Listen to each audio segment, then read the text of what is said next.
Hey, I'm waiting for this loud vehicle to go by.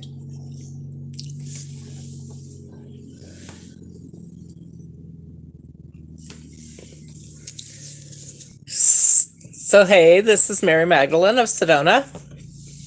Uh, I wanted to talk to you today or this evening about uh, being triggered again by Gabriel and um, a couple other things, karma in particular. So the other day, Gabriel was over, and I guess I invited him over for dinner. I guess I don't remember exactly, but anyway, he starts looking around, and I'm like, "What?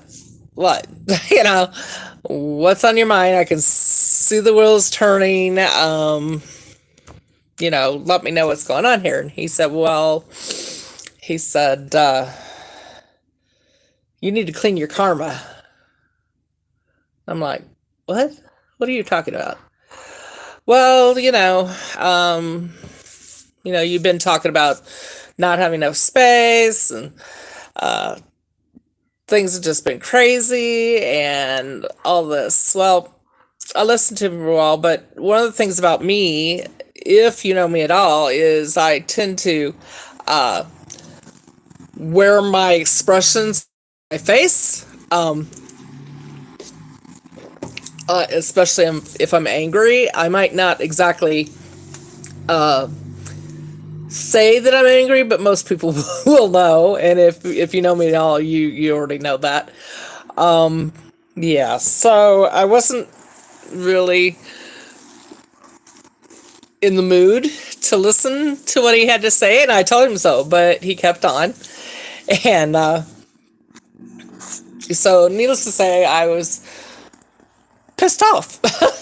Again, he triggered me, and I was pissed. Ow! Ow! I just hit my knee. Ow. Anyway, I was ticked off that he was triggering me yet again, and so he just kind of laughed in my face, really and truthfully. And I'm thinking to myself, who the heck you think you are? Blah, blah, blah, blah, blah, blah, blah, in my brain. I wasn't saying it like out loud, but he could tell because, again, my face completely showed it. So this went on off and on for about an hour, and after about an hour, it like hit me like a brick.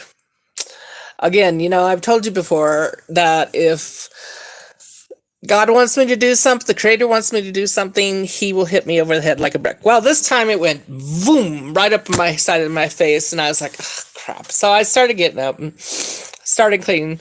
Actually, I'm out on my porch right now. And I started cleaning this porch because this is where we were. And I was like, the thing is that I just don't get any help. And he's like, so you're making excuses for others? And I'm like, no, not really. But that wasn't the point. The point is I was making excuses for myself, not cleaning my karma. So I like I said, it hit me on the side of the face, and I started cleaning up. And I was like, well, will you help me? So he actually did, or at least started helping me, and I was really appreciative of that. And if you see this, Gabriel, I really was appreciative of that. I really, really was. And anyway, so yesterday I finished cleaning this up, and I posted on Facebook that cleaning karma felt so good, but it gave me a backache, and so I cleaned this porch, and I cleaned my own personal space, which is not my room because my daughter and her kids have taken over my room. So it's actually what would be considered my mom's meditation room, prayer room, I don't know, bonus room, whatever you want to call it. I've been staying in there for the last month, and it really got on my nerves, to tell you the truth. And now it's just I was done with those two areas, and it was just like, wow, this feels really, really good. And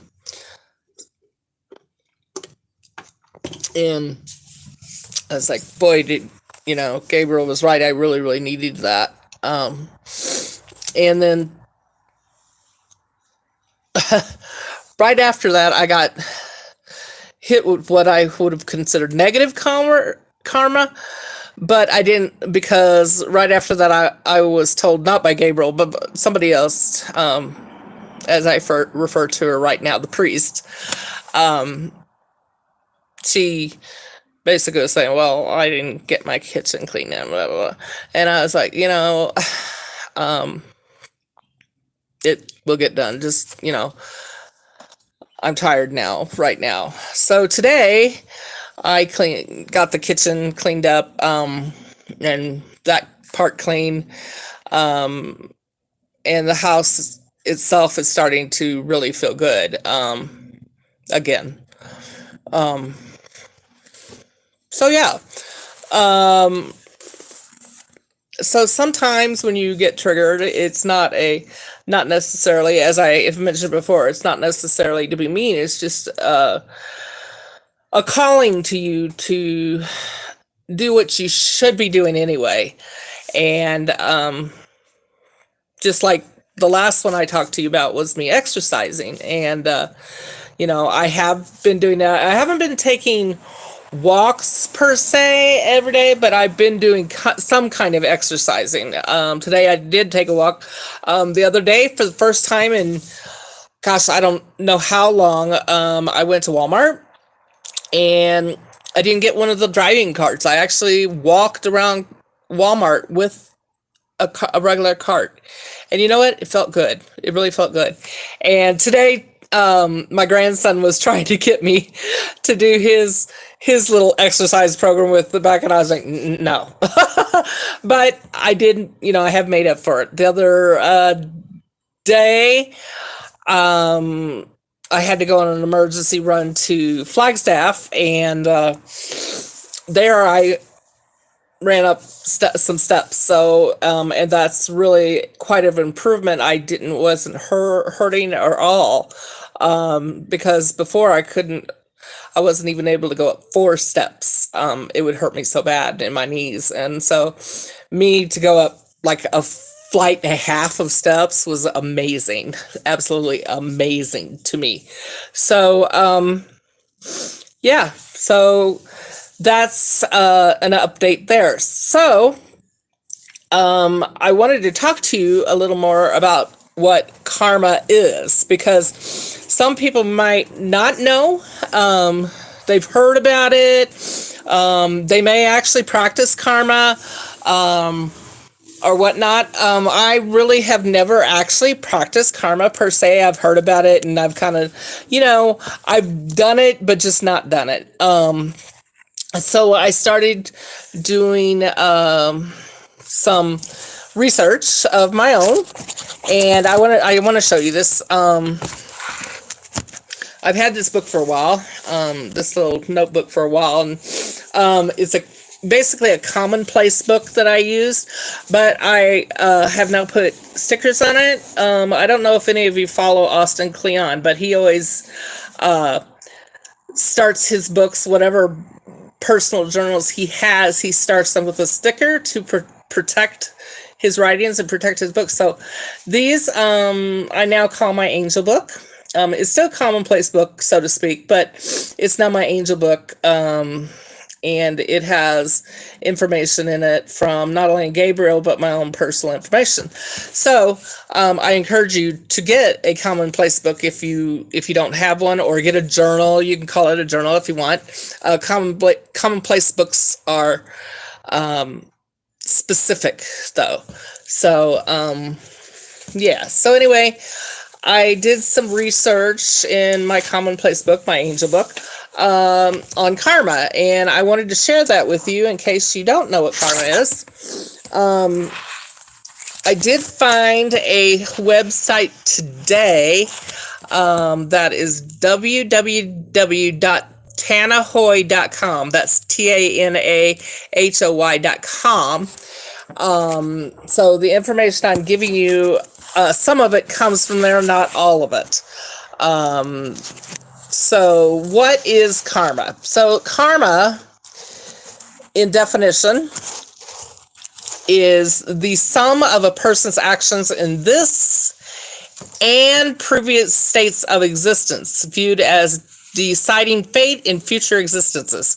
So, in other words, if you believe in the afterlife or if you believe in reincarnation, then what you do right now is going to affect that later. Some people believe in the afterlife of being with Jesus in the afterlife. So, your karma will affect that. Some people, like I said, believe in reincarnation, that in their next existence of here on Earth or wherever, anytime, anywhere in the world, or the universe, your karma affects that, how you are. Your existence right now will be different in the next life, but it still is affected in this life. So that's what that's meaning. Karma means action, work, or deed. Spiritually, it refers to cause and effect. Intent and action influence the future of an individual. So, in other words, if you do a good deed or a good intent, like me cleaning my house, like me exercising, self-care, if you do those good intent or deeds, that's good karma. And if you believe in reincarnation, it means a happy rebirth. So you will be happier in the next life. But if you're using bad intent or deeds, in other words, if I decide to continue just to say, screw it, I'm not doing my exercise, screw it, I'm not keeping my house clean, then those thoughts and deeds are bad karma, and it means in the next life, you'll have bad rebirths. So, the question remains, what do you want to do? I think I would rather do the good deeds and intents and have good karma and than not. Right? So, that is the first part. The second part, which Gabriel was calling to me, was cleaning up my karma. Now, I had to physically clean up my karma, meaning I needed to clean my space. He actually cleans his space, even though he lives out of a car. He cleans his space periodically to keep that karma clean. This is what I read actually today. Effective karma cleansing will always require you to forgive others who have wronged you, intentionally or not, and to forgive yourself as well. Not letting forgiveness into your being is like carrying an invisible ball and chain around. Nursing a grudge or pampering your self-blame can weigh you down and hurt you. Now, this I want to discuss right now. And this is somewhere where in the past that I haven't done so well about.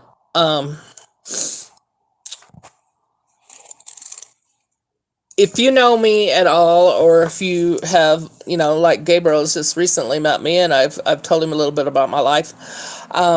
If you know me at all, my father and I did not get along very well after I was 19 years old.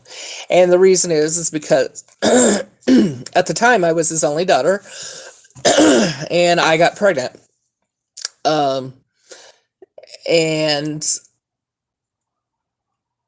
I can say this because this isn't a story that others have heard, but the pregnancy did not set well with my dad, and I was his little girl, so to speak. And he didn't talk to me for an entire year, the whole time I was pregnant. And then after my child was born, he decided that he was going to be grandpa. And that didn't set well with me. And it caused a chain of events that lasted literally for years. He and I didn't get along. I loved my dad very much. I love him to this day, but we didn't get along. Often we could be in the same room and he wouldn't say one word to me. And, you know, I felt I was wrong. He felt he was wronged. And it caused me a lot of pain, caused me a lot of depression, caused me a lot of things that may have been different if I didn't carry that grudge with me, that nursing a grudge, which karma this is talked about.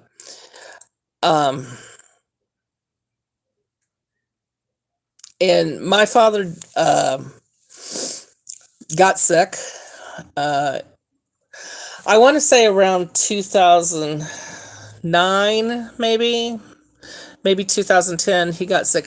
He was diagnosed with cancer, and so in 2010 of Christmas 2010, I was still living in Denver, and I went home for Christmas because many thought that was going to be his last Christmas. It turned out it was. But I went home and I was there for a week, and my husband at the time had to go back home to Denver, and I said I was staying, that I needed to be with my dad. I didn't know how long I had to be with him. He had already defied the time they gave him to begin with, which at the time they only gave him like 4 to 6 months. So he had already defied that. But I felt in my heart that I needed to be with him and I needed to talk to him. So I stayed, and my husband, like I said, my husband at the time did go home. And there was a point in time that my dad and I were by ourselves in their home, my parents' home. And my dad was laying on the couch and he was really sick. And I said, Dad, I really want to talk to you. And he said, okay. And I told him that that I knew that we hadn't gotten along in quite a few years, but that it was water under the bridge, because it didn't matter anymore. He was my dad, and that I loved him, and that I didn't want him to die. I didn't want my dad to die.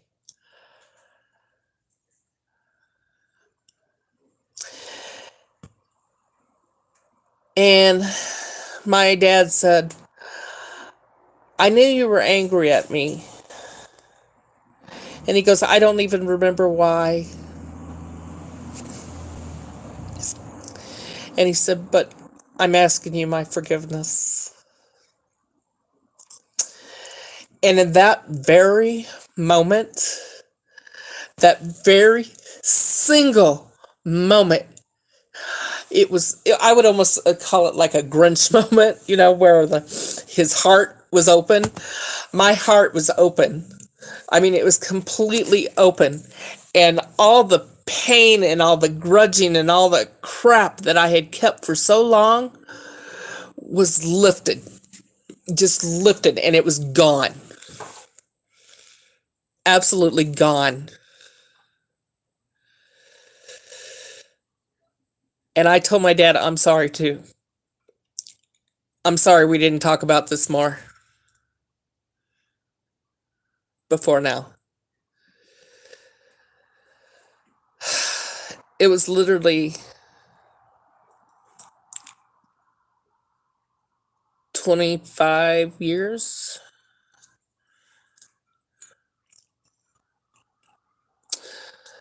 6 months later,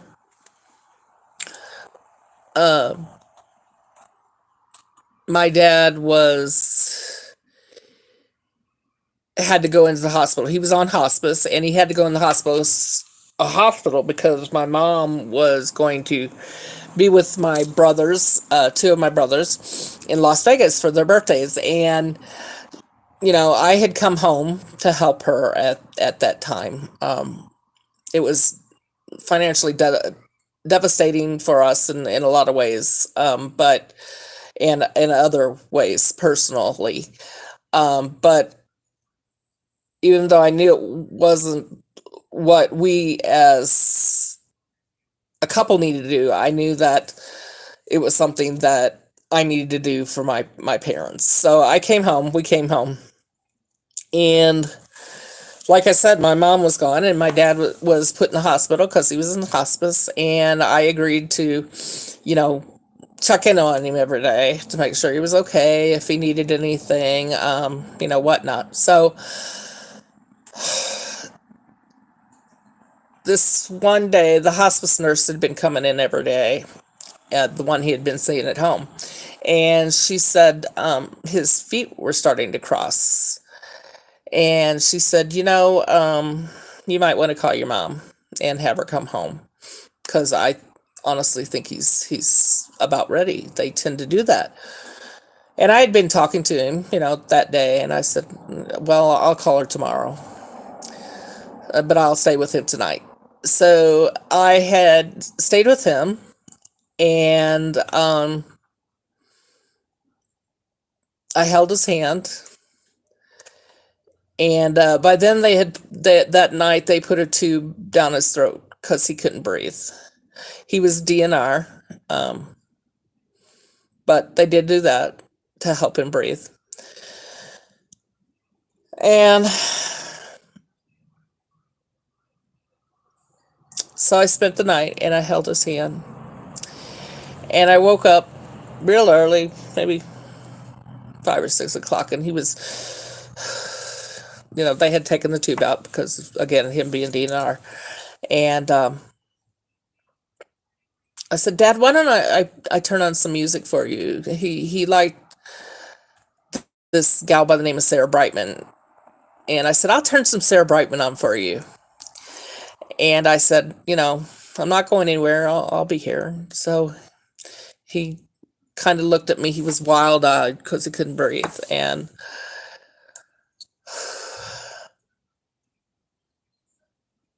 I turned on Sarah Brightman.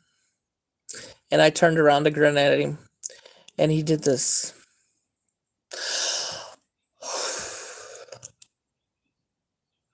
And he was still wild-eyed. And he did. And he wasn't wild-eyed. And then he did this.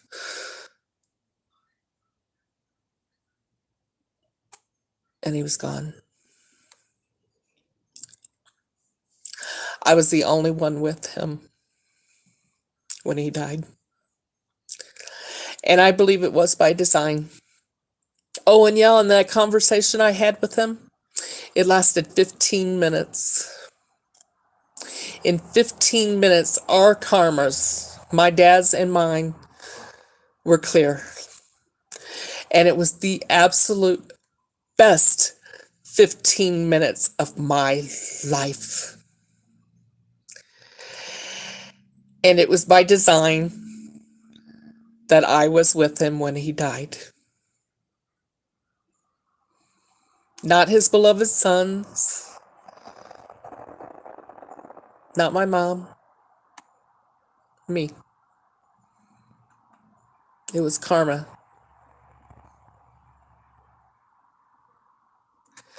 And to this day, I miss him. I love him and miss him so much, and regretted that I spent so much time hating him.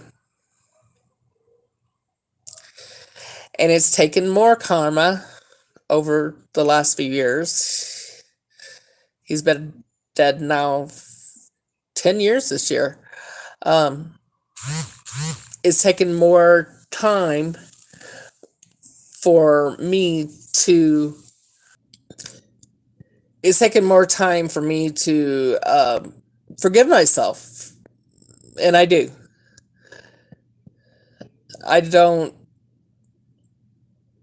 like I said, that 15 minutes was the best of my life. But I can tell my story and I can smile. I can.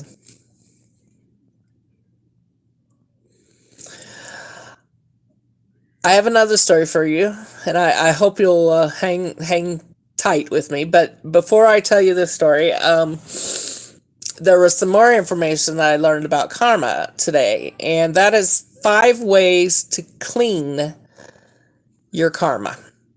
The first is meditation, and I have done meditation off and on, uh, and I'm here to tell you it does help. It really does. And if you have,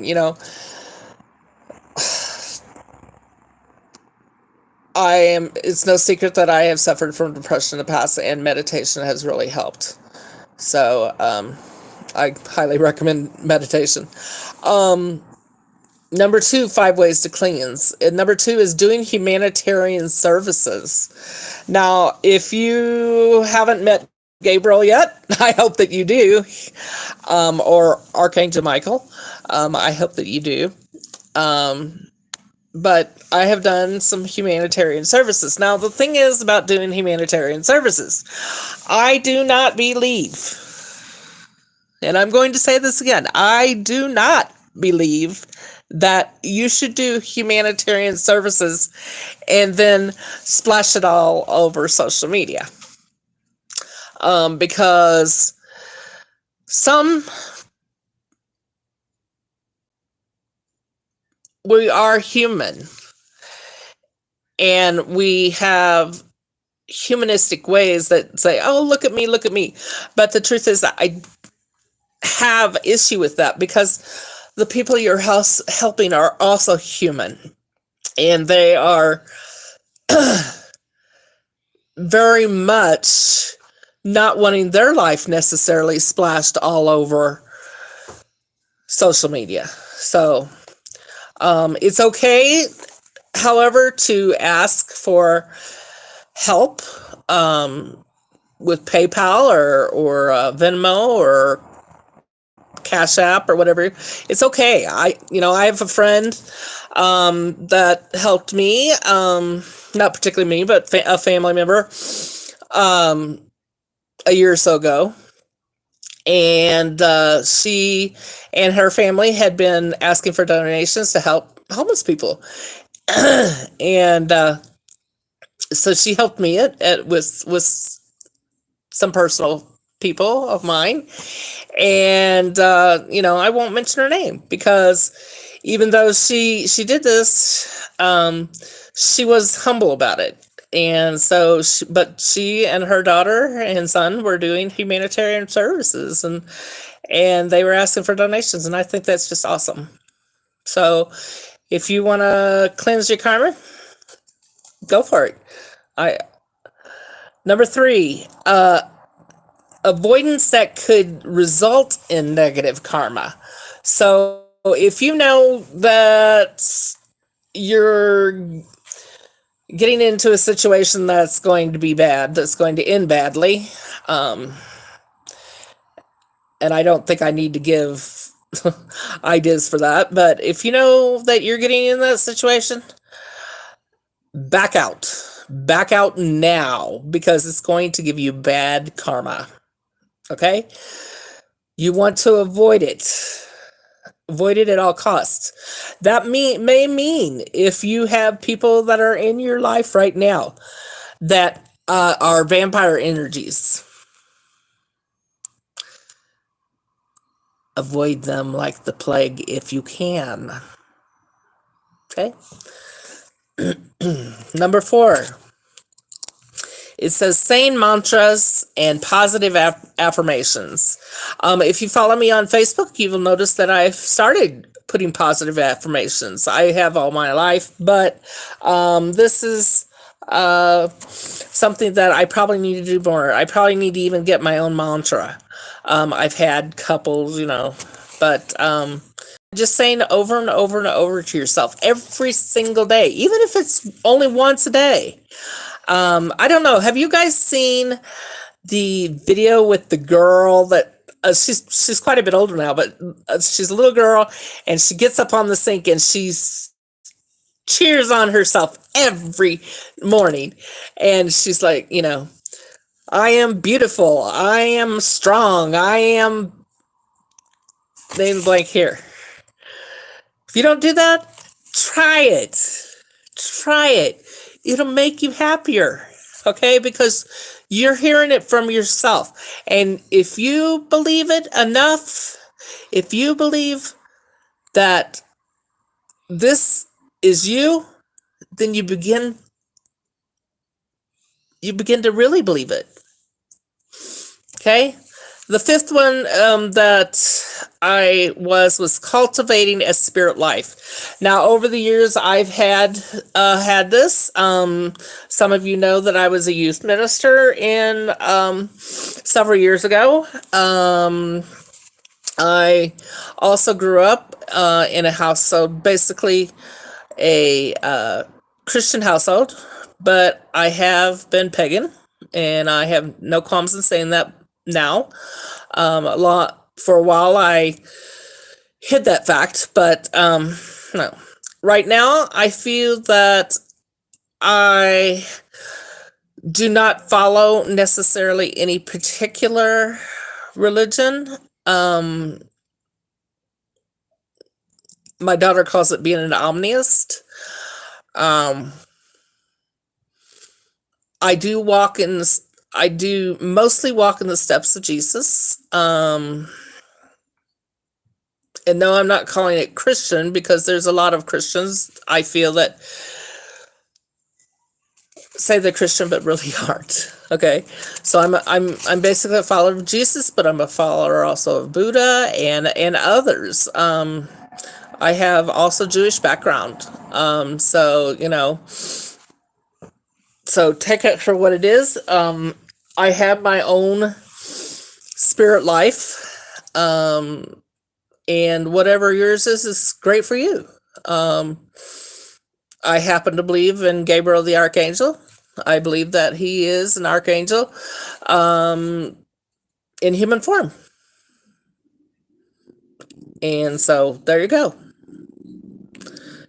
I don't necessarily am asking you to believe that. People in my own family don't.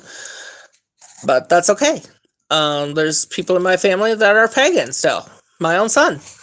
And no, I'm not calling him out because he's very vocal about that. My mom says she's a Roman Catholic woman priest. Okay.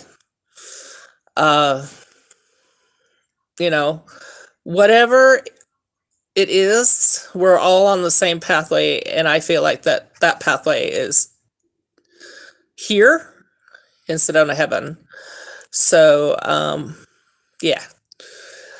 So that's a basic information of karma and what I've studied in the last few days.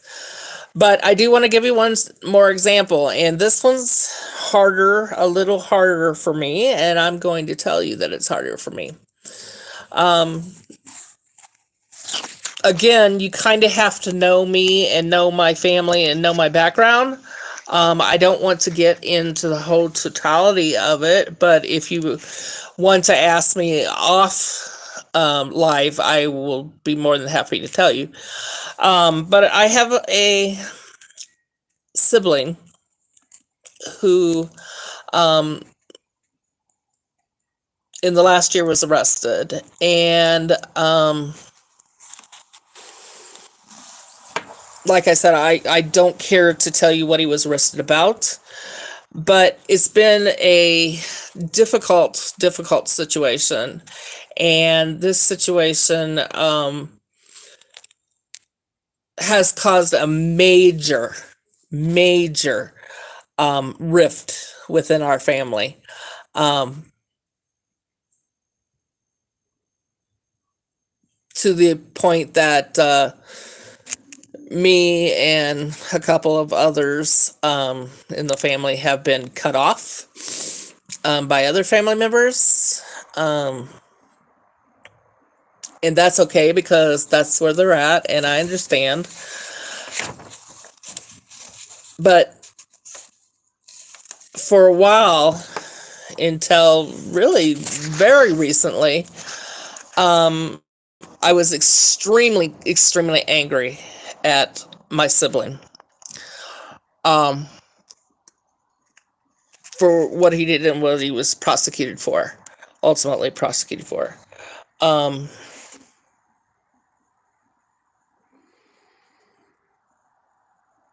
and I didn't want at all, not at all, to forgive him for causing this rift in our family. But because of karma, some, but because of my own thoughts and feelings and taking time for myself, just to think about it, he's forgiven. Who am I to judge him for what he has done? He has to deal with that. And that's the truth. He has to deal with that, and he has to get his own karma cleansed, and he has to ask for forgiveness from the persons he hurt, including, my own parent. But, that's on him. And the truth is right now, I forgive him. Does that mean, though, that I have to have a relationship with him? No, it doesn't. And chances are after he gets out, I probably won't. But he still is a human, and he still deserves to be forgiven. And I hope that he can get his karma clean. I hope that he can ask that forgiveness. I hope that in his next life, he doesn't have that bad rebirth. I hope. I know that I believe that God forgives us. I want to say the Creator forgives us. And that's, part of faith in my own life.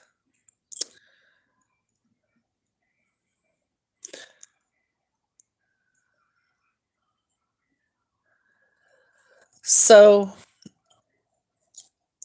to round this up, I'm wanting to hear from you, feedback from you, um,